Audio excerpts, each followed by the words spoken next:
je m'appelle Vincent Lapère, je suis le General Manager de la chronométrie Ferdinand Berthoud et mon rôle est de piloter le développement de cette jeune maison d'horlogerie.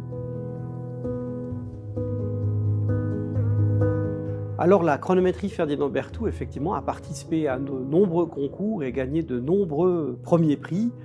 En 2015, lors du lancement de notre première montre, le tourbillon à fusée chaîne FB1, nous avons remporté l'aiguille d'or du Grand Prix d'horlogerie de Genève, ce qui est assez peu habituel pour une marque qui vient de se lancer.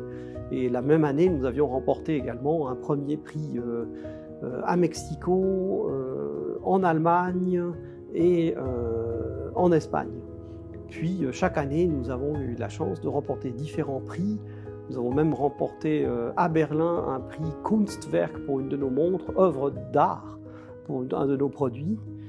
Et cette année, nous avons une montre en compétition au Grand Prix d'horlogerie de Genève, qui est la nouveauté, la montre FB2, le chronomètre FB2RE, qui est un chronomètre à fusée chaîne et tourbillon, qui concourt dans la catégorie, la seule possible pour la marque Ferdinand Berthoud, la chronométrie. C'est toujours une satisfaction, pas seulement pour moi, mais pour toutes nos équipes, tous ceux qui travaillent sur le produit, puisque l'horlogerie, c'est par excellence un travail d'équipe, une chaîne où du plus petit intervenant jusqu'au dernier intervenant, malheureusement, la moindre erreur est fatale au produit ou à la relation avec le client. Donc c'est vraiment un produit d'équipe. Le fait de remporter un prix, c'est toujours évidemment d'abord une satisfaction commune à toute l'équipe qui se dit, ben voilà, on a fait un travail qui a été reconnu et on apprécie toujours d'être reconnu, évidemment, d'abord par ses pairs et puis ensuite par le public. C'est pour ça qu'on participe à ces concours. C'est pas tant important sur le plan commercial parce que les collectionneurs ne sont pas forcément ne vont pas décider d'un achat parce qu'une pièce a remporté un prix. Ils vont simplement se dire, tiens, c'est une montre qui a un certain niveau et qui peut être intéressante pour ma collection. Ça ne décide pas de l'achat.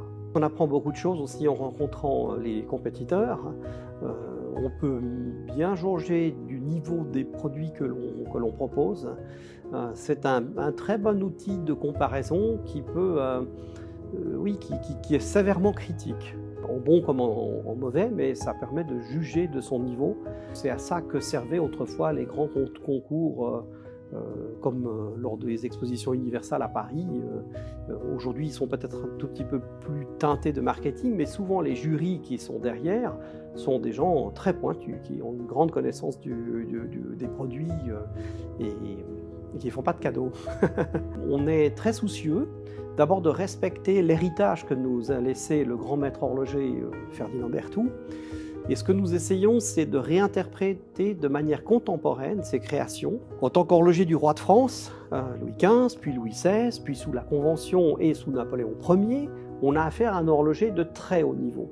Il est un de ceux qui participent à la légende de l'horlogerie française, de l'horlogerie marine surtout, mais aussi de l'horlogerie scientifique.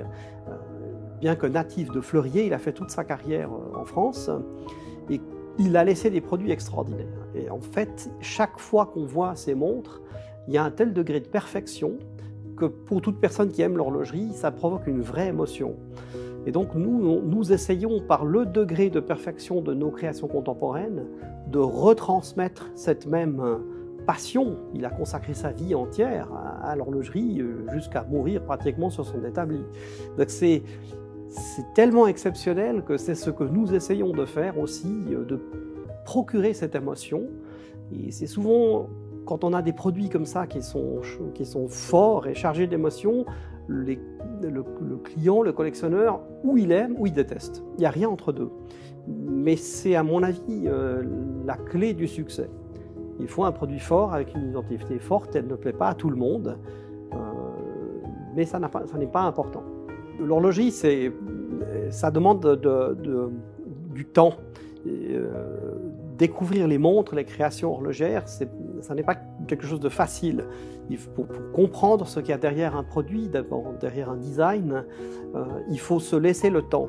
Et aujourd'hui, plus que jamais, les outils digitaux des sites, des blogs comme le vôtre par exemple, sont des merveilleux outils pour comprendre qui est derrière les montres, comment on fait les montres et toute l'émotion qu'elles procurent.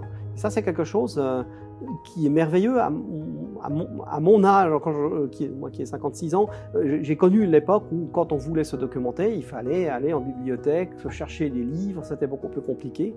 Aujourd'hui, on a accès à une information quasiment infinie et qui est souvent bien présentée sur des blogs spécialisés, qui donne vraiment un intérêt de découvrir. Et ça, c'est une vraie richesse. Il ne faut pas juste passer des images sur un téléphone portable comme on a tendance à le faire. Il faut lire, il faut écouter, il faut prendre le temps parce que c'est vraiment merveilleux. Il y a beaucoup de très belles histoires et beaucoup d'horlogers, des jeunes horlogers qui démarrent dans différents pays, sont des gens extraordinaires avec une passion et qui proposent des choses fabuleuses. J'ai eu l'occasion d'écouter pendant le confinement des podcasts sur votre plateforme et je dois avouer que j'ai découvert des gens incroyables. C'est un site de référence pour acquérir une vraie culture horlogère.